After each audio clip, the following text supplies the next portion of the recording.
was the night before Halloween, and all through the land, people were sharing ghost stories. Because you know what? Whether you want to believe in ghosts or not, we all love those kinds of stories. I know I do. Some of the movies that have put out, at least the very first Paranormal, I just saw the trailers for Paranormal. Now it's airing on TV. In fact, it was on the other night. But the trailers for that thing, I can't even watch it. The Exorcist, of course, one of the all-time favorite scary stories, actually based on what we're told is a true story. And I mentioned this because we're going to talk about something that's coming up tonight on I think it's called Destination America with this channel, one of these multitude of cable channels. They're going to do a live exorcism from a home that is supposedly the basis for the story that became the movie The Exorcist. But more about that later. I want to reintroduce a gentleman. He's been on the show before. His name is John Shalkowski. Did I pronounce that right? You got it. Okay. Yeah, get closer to the mic and pull that mic up to just address it for yourself. There you go. John is the founder of the Odd, Mysterious, and Fascinating History of Pittsburgh. And you're on Facebook, too. So it's facebook.com/Odd Pittsburgh, and you can find his page there. And you were gracious enough to come in this afternoon and to talk with us here in the studio once again. So, John, welcome back. Yeah, thanks for having me. Before we go any further, let's talk about the Exorcist story for just a moment. I was telling you about this, and you were not aware. They're going to do this live. They're going to do an exorcism, and they're saying that this house somehow... and I know you told me that you're not really familiar with it, but supposedly this house in St. Louis has somehow tied into the Exorcist story because the Exorcist movie was based on supposed reality. Correct, yeah. You do know about that? Most talk tales, about that, will you? Yeah, most tales, especially when it comes to exorcism and the movie The Exorcist itself, are based on real tales. It's one I'm going to have to see to believe it. What, you mean tonight? Tonight, yeah. But it's I'm not sure I want to once again, I'm not sure I want to watch that because some of these things just hit a little too close to home, if you know what I mean, because I start looking around the house and I'm thinking, oh my God. Yeah. And I freely admit it. I'm a real wimp when it comes to that kind of stuff. And now I do love horror movies for sure. In general, like things like the Alien, science fiction, but that was also primarily a horror film. Right. Loved that film. Oh, yeah. One of the best ever. Saw The Exorcist, scared the living daylights out of me, but it was a good movie. Being afraid is a good thing. Trust me. It's good for us. It's good for your health. Oh, really? Okay, why is that, John? It goes all the way back to our biological makeup and how it's the fear of the unknown, the fear of dark, the fear of being chased. All these things tie into our primeval fears, and it's important to learn from those. It makes you stronger.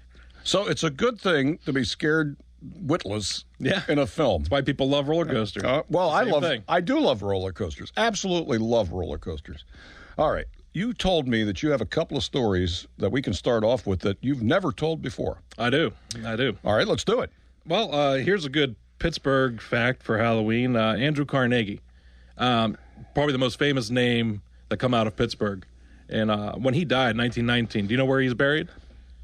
Actually, I don't know. He's buried in the Dutch burial ground at Sleepy Hollow Cemetery in New York. No one knows why. Okay. He doesn't have family up there. Well, is that supposed to be a haunted place up there? Or it's where the Headless Horseman apparently is buried in the same exact cemetery. Oh, okay. All right. So that's why that Sleepy Hollow rang a bell up here. Yeah. So that's it's interesting. On his tombstone it says, "Here lies a man who knew how to enlist men better than himself." He wrote that. He's kind of like almost the original Donald Trump, right? Exactly. When you think about it, he really was. Yeah. He really was. So, but I mean, why would he have been buried there? That is. You don't have any speculations? I found all the different obituaries from him and all the different articles surrounding his death of pneumonia, is when he died in 1919. And there's no mention of why he chose Sleepy Hollow ground. I don't know if it was a story he liked. I really don't know. It's almost but it was his decision. It was in his will that he his design for the tombstone. It's an odd place. It's not like there's other industrial magnates buried in the same cemetery. It's just a very odd place for the most famous Carnegie to end up. He wasn't, to your knowledge, he wasn't into the occult or anything like that? No, not that we know. Not that we know. Okay. Yeah. All right. Okay. What else? We got a good one. There's a haunting I found from 1912 in Pitcairn. Pitcairn. Yeah. Okay. The Pitcairn of all places. It was on Broadway is the street that the house is still standing, by the way, so I'm not going to mention the address. Do I have pictures of this someplace? I thought oh, here, is this it right here? That is it. I'm looking at the picture right here. Yeah, the house still stands. And it looks like this? It looks kind of like that. Now, it's a little bit, sits on a hill a little bit. It looks like a wooden siding type of house. Yeah, exactly. Like an old style, like your grandma's house. Yeah. Back in the old days. There was at least 3 different accounts of people coming and going within months of moving in, which is abnormal, even for back then, 1912. But what really made it interesting was the discovery by the next owners of a bloodied bat wrapped in a bloodied skirt in the basement of this house.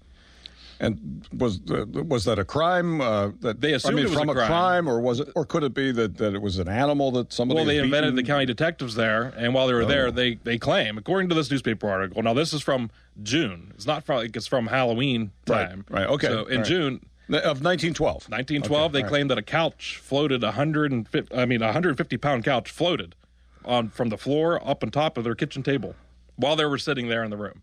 While the detectives were sitting there. While the detectives Grizzled are there. Police detectives. Yes. Okay, so what's the conclusion here? They claim it was just that neighborhood haunted house. They never were able to solve what was causing the haunting or why it was haunted.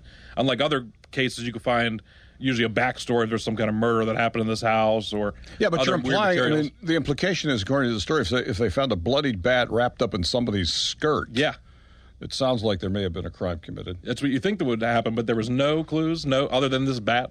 They didn't have DNA. Nobody missing. Then, so nobody missing. But you said that there were several that people would move in and then quickly move out. Mm-hmm. In fact, they watched the house for a couple weeks, making sure that people weren't coming and going. Maybe they were using it while it was abandoned for a place to murder people, but it was never made clear. Today, a house like that might be a meth cooking operation or something along those lines, but not in those days, not in 1912. Right. And you say the house still exists. Do people live in the house today? Yeah, they do. And part of the nice thing about having a Facebook page is you can post a story like this, and the people who do live in that house contact me. Oh, really? And send me more additional photos and tell me additional stories about even things that happened there in the 1980s, 1990s. These are the people who currently live there, and they've been living there since the 80s and 90s. Correct, yeah. Now, it actually is slated to be torn down within the next year or so. So, that'll take the ghosts off, right? Yeah, exactly. All right, I'll tell you what. We're going to take a break. We will continue. Tell some of those stories that those people have passed on to you. So we're talking about the Pitcairn House from 1912 that was believed to be haunted, and you're saying it is haunted, according to these people. According to many accounts. All right, John Shalkowski is the founder of the Odd, Mysterious, and Fascinating History of Pittsburgh. You can find him on Facebook. Odd Pittsburgh is the handle there on Facebook. We will continue. Open the phone lines, 866-391-1020 on this Halloween Eve, talking to John about some of the haunted ghost stories of Pittsburgh, some of the odd things here in Pittsburgh. 866-391-1020. The other thing we do want to talk about, too, is the War of the Worlds broadcast, because tonight is the anniversary of that. Correct. And and that had an effect here in Pittsburgh as well. It certainly did. So we'll talk about that coming up on KDKA. Radio.com.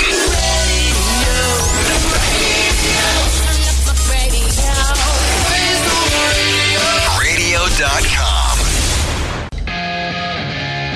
Oh, I love this kind of stuff. You know I do. We used to do the ghost hunting at night. When I did a show at night, occasionally we would go do this. I always had trepidations about it because I'm kind of skeptical, but on the other hand, I don't want to mess with evil spirits. I just don't. Mm-hmm. So I will not be watching the live exorcism tonight from this house in St. Louis that inspired the Exorcist book. I will not be watching that. But they're saying that, this you can't fake any of this stuff. So if something happens, they're going to have cameras in every room of this house. It's purported to be extremely haunted with some kind of demonic presence in it. That's fine. You guys have all the fun you want tonight on that one. But we were talking about this house in Pitcairn. We just got a call. John Shalkowski, founder of the Odd, Mysterious, and Fascinating History of Pittsburgh, from a listener who said, the Pitcairn House, the haunted house that we were just talking about, has now been torn down. You said it was about to be. Well, it has been, apparently. Exactly. And the listener said that the family moved out rather quickly. Yeah. Okay, but you said that these people who were living in this house had contacted you via Facebook to talk about the house. I did. So tell me about it. I posted a story about 2 weeks ago, so it must have been fairly recent. Yeah, apparently. And they confirmed that not only this story was one of the many things that have occurred in this house, let alone feelings like being watched, footsteps on the stairs. You're kind of generic haunting type of things. That's very typical. You hear footsteps. You might see something fleeting, some kind of shadowy thing. Yeah. And there is an explanation for some of this. Okay. And it's one thing that it's interesting to talk about. So, you know that they say that most ghosts or paranormal activity has to do with energy. And we all have energy flowing through us. Okay. Because if I brought my cell phone out and put up to the microphone, it would cause some static interference. Yep. And we also know that energy cannot be created or can't be destroyed. So what happens to all this energy that's flowing around when we go away? Is there a possibility for a house or something like that to actually trap this energy? Is that ghosts or are those footsteps actually you from maybe even a year ago? And maybe if there was some kind of tragedy or some sudden death, so it's not, could it be released and just trapped and replayed? So it could be from someone who's deceased, and they say that who's they? Well, you know, people who study this stuff and who investigate this stuff, they say that if there's a violent death in a structure or in a place, if there's a suicide in a place or a structure, that is more likely to be where you're going to find this haunting, right? I guess, for lack of a better term. A better term would be the disturbance in the force. Disturbance in the force. Okay. So that's one possibility. But you just said a moment ago these kinds of things could actually be us, the living. Correct. From you got to explain that one. It's actually part of Einstein's relativity theory, believe it or not. Okay. Where it has to do with how the mass and your energy, it simply just cannot be destroyed. Is there a way for residual electronics for the home itself, for wood, for brick and mortar type places, to record this information, or to even be trapped into a certain area, your energy, your family's energy? So then what you're saying is a form of a hologram?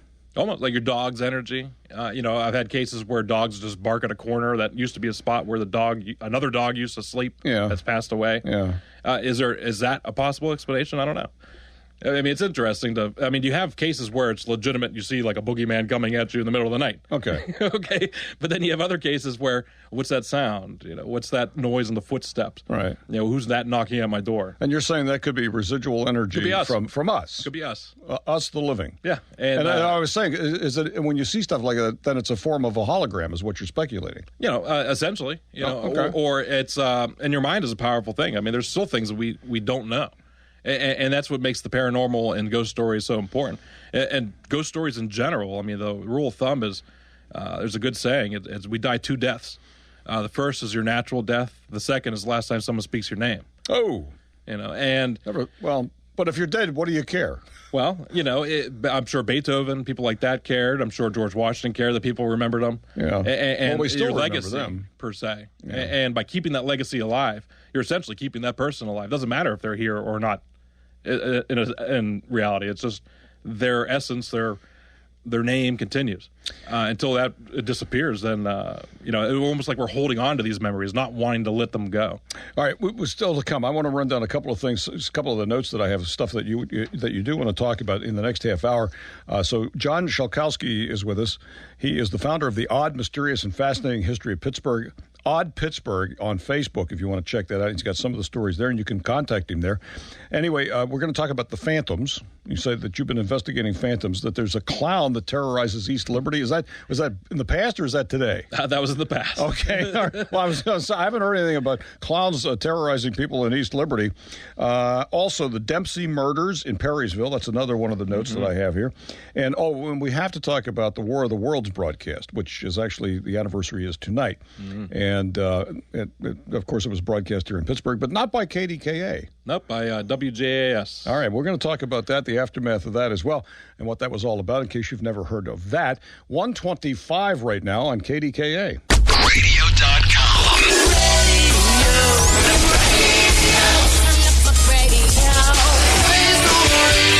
Radio.com. And we continue on this Halloween Eve with John Shalkowski, the founder of the Odd, Mysterious, and Fascinating History of Pittsburgh. On Facebook, find him at Odd Pittsburgh on Facebook. We're concentrating on the ghost stories and the haunted house stories.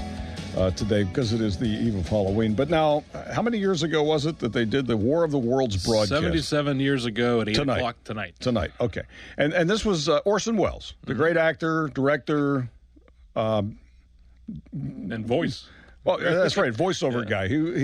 He was amazing. And he did the War of the Worlds, narrated it, which was written by H.G. Wells. In fact, a few weeks ago, it was they had the 50s movie version of that. There was a newer version, but with Tom Cruise in it, with all the special effects, which is pretty cool. But the old version was on just a few weeks ago, and I watched a little bit of it. Pretty much got bored with it. But 77 years ago tonight, 8 o'clock, Orson Welles goes on the air and reads or narrates the story of War of the Worlds. So these are alien beings that come to the planet Earth and are taking over. Oh, yeah, so, absolutely. So pick up, and it was broadcast here in Pittsburgh, not on KDKA, as some people believed. It was on one of our competitors, WJS. Yes, and right at 8 o'clock, actually, you had an Old West show on, and then at 8:30, you had the Johnstown Symphony, was here playing on KDKA. Yeah, oh, okay.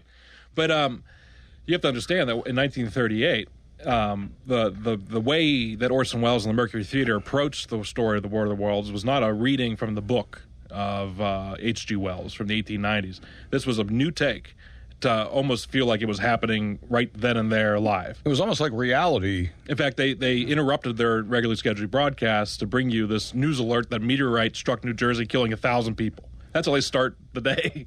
Now, did they?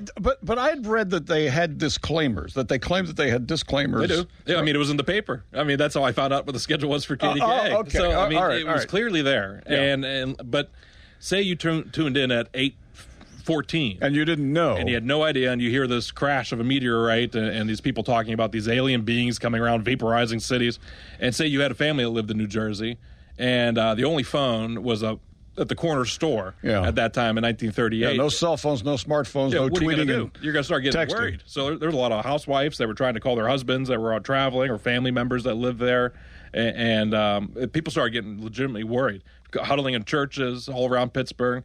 People were calling the studio and complain. Once they did find out that it was a hoax, or not necessarily a hoax, but just a dramatization. No, it was not a hoax. It was a dramatization. They weren't trying to make it a hoax, but it just turned out that it was it's illegal to do this now, to interrupt it with a legitimate news break. But you know, every year at the April Fool's Day, somebody decides, oh, you know what, those rules don't apply to me, and then they go and do something weird. Yeah, exactly. And I mean, they went so far as this colonel here in Pittsburgh who called and tried to sue. He was one of the founding members of the Carnegie Institute. He tried to sue WJAS for broadcasting. But it wasn't their fault. It was the broadcast. He didn't care. Which originated. You shouldn't have. I believe it was in RKO Studios, so it would have been New York. Yeah. Or either New York or the radio station or California. Now, I've read various accounts of this, and I mean, I admit I haven't thought about it in many years, quite frankly, but I remember reading various accounts that said that there were some people who were so upset, so anxious over this, that they actually committed suicide. Yeah, there's in fact reports in the Post-Gazette from the day after today on Halloween where they talked about this broadcast and how the uproar that caused here in Pittsburgh and also nationwide. But yeah, there was people here in Pittsburgh who came home to find their wives huddling in the bathtub with a bottle of cyanide, ready to drink it because they'd rather go that way than be blasted with ray guns and attacked by Martians. But you also have to ask. I mean, I would think, okay, wouldn't you have a certain, even back then in 1938, have a certain healthy skepticism, like, oh, wait a minute, this is on, how come it's not on KDKA, for example? Because KDKA was a big gun then, as it is now, especially for news and information, I think. Oh, yeah. So, I mean, wouldn't you then say, oh, wait a minute, I got to tune into what's KDKA saying about this, and you turn over to KDKA, and they're doing, what is it you said they were doing? The Johnstown Symphony. There you go. Yeah. So they'd be playing symphony music, right? And then you say, wait a minute, something's not right. So was WJAS. They were also playing symphony music as well. And then all of a sudden you would be interrupted by a broadcast that now the Martians are approaching Pennsylvania. Okay. And so, like, unless you caught it at that right moment, you couldn't. It wasn't. So DVR. This was not a continuous broadcast then, right? Well, it was the live broadcast. That went on for about an hour, and it would be periodically interrupted by these little news briefs and news flashes. Okay. So you figured if you change the channel, maybe you lost that. So it really then did sound like this was breaking news. No, I mean, I remember my grandmother telling me about when she heard it live in 1938, and she was a very well-read girl for back in her days and was very familiar with the H.G. Wells stories. And also knew the Mercury Theater. So if you knew that the Mercury Theater was a dramatic play that would do these radio shows, and also if you're familiar with books and science fiction, at least, you would be fairly certain. But it was the way that Orson Welles did it would have made it unique. Yeah. And the fact that it made it like it was a live event. You just reminded me of something, though. It involved aliens, but it didn't involve Halloween. But back in the olden days, you could do elaborate April Fool's Day jokes, which are now pretty much banned because people do get scared. They don't understand. They mishear something. They hear part of it, don't realize it's a joke, etc.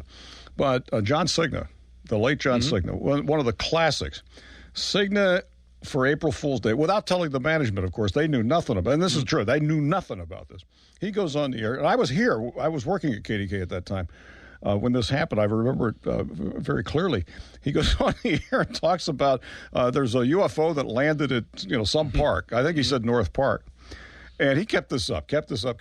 Well, coincidentally, and without his knowledge, apparently the National Guard, Pennsylvania National Guard, was moving on maneuvers of some sort. So there were people who were hearing John say this, and they saw like a convoy of National Guard. And they just put 2 and 2 together and came up with 5, and people were panicked. Oh yeah! And of course, the management at that point, when the calls started coming in, and they were getting calls from government authorities about this. It was a huge deal. Well, think about this too. Like same thing goes with the War of the Worlds broadcast, 1938. Just 1 month before this, here in Pittsburgh, there was a giant meteorite that hit. Oh, is that right? It's called the Chicora meteorite. It landed in Chicora, PA, up near Butler. Really? Yeah. Oh my God. Okay. And so. People saw this all over. People reported it from all over Pittsburgh. So once again, all these coincidences come together, and bingo, bango, you got to... Yeah, you'd be like, well, hey, I saw one last month. I don't know why it can't be one again. So. All right. Coming up, we're going to talk about the 1910 haunting, a haunted house where a guy comes out and he's clawing his own face off. That's correct. Oh, now you got my attention. All right, that is coming up next. John Shalkowski, founder of the Odd, Mysterious, and Fascinating History of Pittsburgh. More with him. And I got the phone lines open, although I think you've mesmerized our audience today. If you do have a question for him, get it in. I do have one on Dollar Bank Instant Access that we're going to get to. In fact, I'll read it right now, and maybe you can address it, and then we'll talk about the 1910 haunted house. This is from Donald. Donald says, a long time ago, I had a terrible experience that I still can't stand thinking about. When I told my mother, she said she'd seen a book in my bedroom that shouldn't have even been in her house. She told me reading or watching things that get deep into your soul can invoke things that are not of this world. Her words still chill me. So we'll talk about that. The suggestibility, I guess, is what we're talking about. 145-866-391-1020, or email me at our Dollar Bank Instant Access at KDKA.com. Radio.com.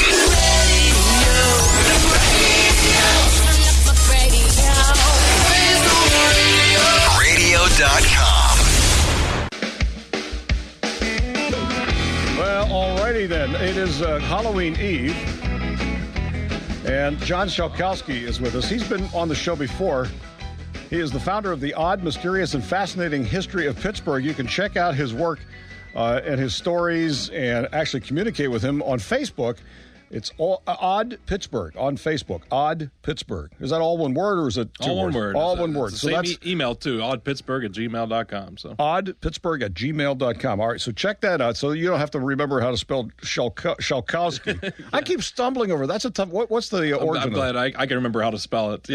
Polish. Oh, okay, yeah. Polish. Okay, well, so am I, but mine's so much easier to spell. Yeah, mine was worse. So all right, so let's talk about just very briefly this the listener Donald, who wrote to us about. He said that his mother said that if you read books or read or watch things that get deep into your soul, can invoke things that are not of this world, and that's kind of what I was saying in a way that Exorcist had that effect on me. I didn't watch Paranormal Activity because I thought that would freak me out because the hidden cameras are not the hidden cameras. The surveillance cameras are picking up weird stuff while these people are sleeping. I don't even want to think about that, actually. Okay, so does that make sense to you? Or is there, it does somewhat. It's just mind games, though, isn't it? I mean, it is. I put it along the lines of an invisible friend. When you're a kid, sometimes kids have invisible friends. Are these people real? Are they just part of your imagination? Yeah. Are you in fact able to manifest this? But you don't. I mean, you're not saying that you think that reading something or watching something actually does invite some kind of demonic presence. I personally do not. You do not. Okay. Yeah. I mean, I've played with the Ouija boards before, so and that's another thing I will not do. It's I just the same won't type do. of thing. I won't do it. Yeah, it's more in your mind than anything else. Okay. I mean, now I'm not saying that it's not possible, because there's always a possibility that some kind of demon or something could come through. You know, being raised Catholic, and I'm a lapsed Catholic. I admit it before people start yelling at me. I freely admit it. I'm a lapsed Catholic, but I was raised Catholic. I went to Catholic school, and we were always taught, among all the other stuff that they teach, is that you do not dabble in those kinds of things, in the occult or any of that stuff, or even things like horoscopes, because what you were doing is then opening yourself to potential contact or possession by, at the most extreme examples, of demonic entities. Well, you're going against the church. I mean, you're also going against the church, but that's true. But I always took that to heart, and I actually, as crazy as it sounds, because I'm a skeptic about just about everything else, but I think there's probably some truth to that. Well, put it this way: when you have these types of spirits that come into these houses and psychic mediums that come and talk about them, how come they all speak perfect English? How come they're always like some old lady? There was a large German population, a large Polish, Italian. Yeah. Where are all their ghosts at? Yeah. So they don't have ghosts? Is that what you're saying? All right, tell me about this. Tell me about this 1910 haunting. It's a good one. The corner of River Avenue and Madison Avenue, which is on the North Shore down there. Okay. Almost directly where 279 is today. Okay. This house was torn down right before that. There was a 14-year-old boy that went missing named James Friel. There was a neighborhood haunted house that was located there at River Avenue. It was the house that all the kids would point at and be like, "Oh, don't go in there," or they'd dare each other to go in there. Okay. So one night, this is in December, right after Christmas, so December 26th, somebody entered this haunted house. Of what year? This would have been 1909. Okay. Actually, is when they entered the building. All right. And they found this James Friel, this 14-year-old boy, killed in this house. Found his body. He was murdered. He was murdered in the house. Okay. Which obviously added more to the legend of the actual haunted house. Okay. But that's not where the story gets strange. A week later, they're still investigating the murder because in fact it's still unsolved. And the neighborhood children claim that they saw this man coming out of the building. Out of nowhere, and he was covering his face the whole time, and he was wearing a hat, and he was walking down River Avenue, turned onto Madison Avenue, kept on continuing down the street, went to an alleyway to where the boys themselves knew that there was no end to this alleyway. I mean, it just ended. Mm-hmm. They had enough guts to go up and talk to the man and say, like, "What are you doing here? Why'd you come out of that house?" He's like, "Our friend was just murdered there," and he wasn't saying anything. He just kept on holding his face. And they come up and approach him, and he turns around. He's trying to claw out his own eyes. He's clawing out his own eyes. From what he saw. Now, this article in 1910 from the Pittsburgh Post Gazette. And this recounts says it right there. And this is in January of 1910. It's not like it's a Halloween story. Did they ever find out who this guy was? They never did. But in 1940s, there was a similar murder that happened just a little bit down the road. And they claimed that maybe there's a connection between the two. It was very similar the way they found the bodies. But it sounds like a pervert, and it sounds like a serial killer. Yeah, exactly. Yeah. So I mean, nothing necessarily supernatural about that. Just perverted, right? Well, see, what they can't explain is this man that they found coming out of the house. They know for sure because the police did clear him of any kind of murder charges. They didn't have any skin of the victims underneath his fingernails. Was he actually clawing his eyes out? Yeah, he was clawing his face out. God. He was clawing his face and his eyes, and he just couldn't stand to see anymore after whatever he saw in this house on River Avenue. Too weird. Christina, South Hills, you're going to have to make it real quick because we're really low on time. What's your point? My point is just I do believe that if you read or watch TV or play with a Ouija board, something that you would invite bad spirits into your life. I was raised believing that, and I don't know, I just never have tested it. Yeah, I kind of feel the same way. That brings me back to this, John, this live exorcism tonight in St. Louis, or wherever this is supposed to be a very haunted house. But one of the things that one of the experts, I think it was one of the religious people said, I can't find the name now, but they're talking about how, you don't want to dabble with this. You don't want to get involved in this because you can open yourself up to demonic possession. Here's the other thing, the way to look at that. Christianity is one religion. There's Buddhism. Well, that's true. Jewish. Yeah. Where are all these exorcists? Where are all these ghosts in the Taoist faith? How come it's always Yeah, but don't they have? I mean, I thought that in their tradition they have have similar types of things. They just don't call them necessarily demons. But people still believe in magic. I mean, okay. and that's the case. I mean, it is a superstition. So here I found it. It's actually not a religious guy. He's a former star of Travel Channel's Ghost Adventures. He said this is about the house in St. Louis. It's waiting there about an entity there, possessed of an evil entity is the tradition at this particular house. It's waiting there to attack somebody else who is going to come in and let themselves open themselves up so it can attach itself to that individual in our reality. That's what scares me more than anything. That's what I'm talking about. Hey, I'm going to do something I haven't done before, ever. We are going to change the subject because we have a listener had suggested a guest, and we're going to talk to this gentleman. He's a retired SEAL right off the top at 2:05. But we still have another half hour at 2:30. Can you come back and tell the rest of these stories? Of or course, at least some of them? Of course. Oh, that'd be great. Okay, so 2:30, 2:35, you will be here to wrap up some of these other stories that we didn't get to. Mm-hmm. Outstanding. John Shalkowski is the founder of the Odd, Mysterious, and Fascinating History of Pittsburgh. Well, I'll tell you what, that is something I've never done before. I have invited guests back to further discuss their topic, but not on the same day. So coming up at 2:35, we will have John Shalkowski back to tell some more of his ghost stories, haunting stories of Odd Pittsburgh. Odd, Mysterious, and Fascinating History of Pittsburgh. So he'll be back at 2:35. Upcoming after the news, one of my listeners, I think it was on Monday, called and said, listen, you have to have this retired Navy SEAL on to talk about what is a leader. How do you become a leader? Who is a good leader? What are the traits of good leaders? Because after all, we're looking for a new president right now. Well, upcoming after the news, retired SEAL on extreme ownership and leadership. That is next.